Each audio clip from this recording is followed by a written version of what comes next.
Halo semuanya, nama saya Muhammad Fadil Nuriman dan saya yang akan menjelaskan semua apa itu cyberbullying.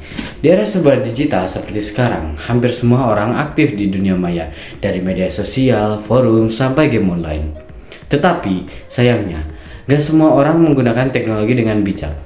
Mungkin kita pernah lihat seseorang dikomentari kasar di postingannya, ya, atau bahkan dijadikan bahan lelucon di grup chat.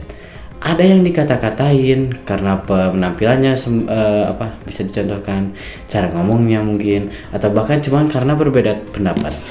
Nah, hal-hal kayak gitu termasuk dalam cyberbullying, yaitu tindakan perundungan atau kekerasan yang dilakukan yang melewati media digital. Bentuknya bisa bermacam-macam, dari menghina lewat komentar sampai menyebarkan foto pribadi tanpa izin. Dan walaupun terjadi di dunia maya nih, efeknya real banget di dunia nyata. Korban bisa merasa sedih, cemas, bahkan sampai bisa kehilangan kepercayaan diri. Jadi hari ini kita bakal bahas bareng-bareng apa itu cyberbullying, seberapa besar dampaknya, dan gimana cara kita mencegahnya lewat teknologi informatika. Jadi cyberbullying itu gak cuma sekedar komentar jahat, tapi bisa muncul dalam berbagai cara.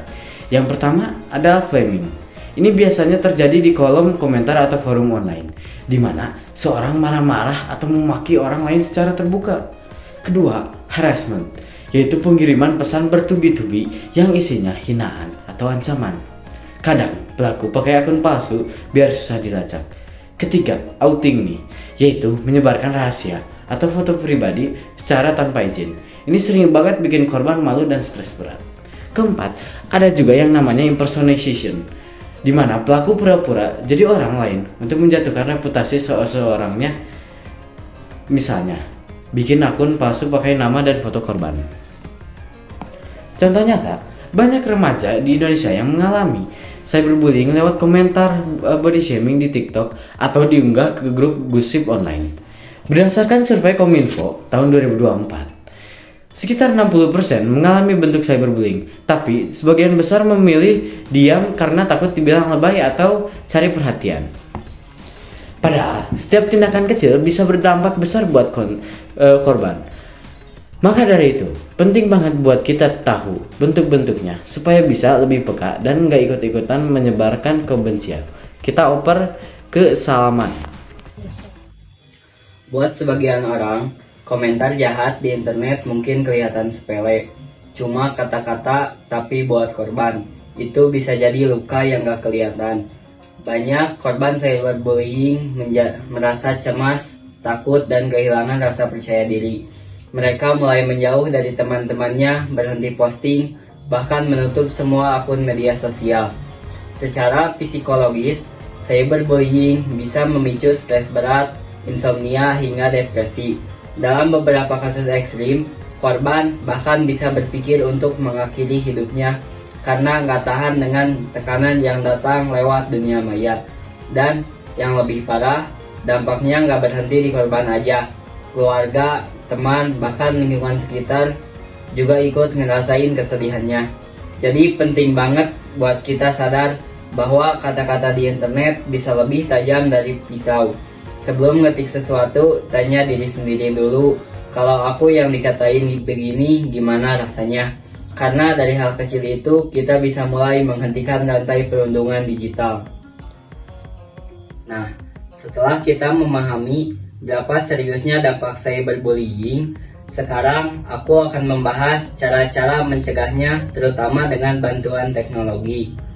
Yang pertama, banyak platform media sosial sekarang menggunakan AI filter untuk menyaring komentar kasar. Misalnya di Instagram ada fitur hidden words yang bisa otomatis menyembunyikan kata-kata hinaan, body shaming, ataupun ancaman. Kita semua bisa aktifkan fitur itu hanya dalam beberapa detik lewat menu peraturan. Yang kedua, ada aplikasi khusus seperti Rating. Aplikasi ini punya sistem kecerdasan buatan yang bisa mendeteksi ketika kita mengetik sesuatu yang berpotensi menyakiti orang lain. Jadi sebelum pesan itu terkirim, Rating bakal memberi peringatan seperti apakah kamu yakin ingin mengirim ini, dan itu terbukti mengurangi pesan negatif hingga 90%. Selanjutnya, ada juga ekstensi browser seperti Bodyguard AI. Ekstensi ini bekerja di latar belakang dan otomatis memfilter komentar penuh kebencian di platform seperti Twitter, YouTube, dan TikTok. Jadi kita nggak perlu lagi melihat komentar-komentar beracun yang bisa bikin mental drop. Dan yang terakhir, jangan lupa setiap platform punya tombol report dan block. Ini bukan tindakan lebay, tapi penting untuk melindungi diri dan membantu pihak platform mengambil tindakan terhadap pelaku. Jadi dengan bantuan teknologi yang ada sekarang, kita punya banyak cara untuk membuat dunia digital jadi lebih aman dan nyaman untuk semua orang.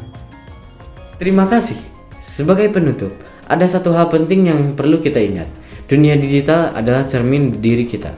Setiap komentar, pesan, atau unggahan punya dampaknya yang bisa membuat seseorang tersenyum atau justru terluka. Karena itu, mari kita gunakan teknologi dengan baik. Bukan hanya untuk melindungi diri, tapi juga untuk menciptakan lingkungan online yang lebih aman dan saling menghargai. Mulai dari hal kecil, pikirkan dulu sebelum mengetik, dan pilih kata-kata yang membangun. Bersama kita bisa hentikan cyberbullying. Terima kasih.